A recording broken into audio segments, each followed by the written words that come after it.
The first thing that came into our mind when we saw the back touch, we had the early prototype, is I want to see my finger into the game. Because we've got a game that acknowledges the player, and so we want to acknowledge all those forms of input, and we can actually just make the best of that.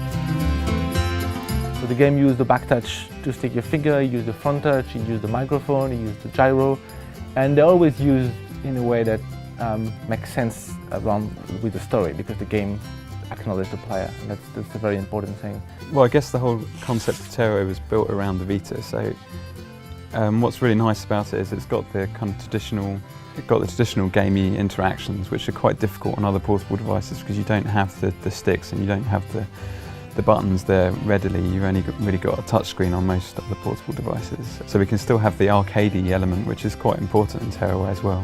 But then the Vita does all the extra stuff as well. It does all the touch interactions, things which are a bit more exciting perhaps for newcomers to games, and a bit more accessible to a lot of people as well. So I think it really nicely blends both kind of old school gaming and newer gaming.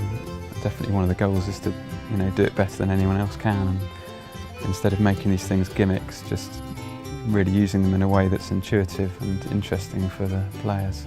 We've got the grand plan of wanting to make a game out of paper and have all of the Vita elements, and story meets physics meets gameplay meets all of the Vita features. They all kind of get bundled together in this crazy little paper world.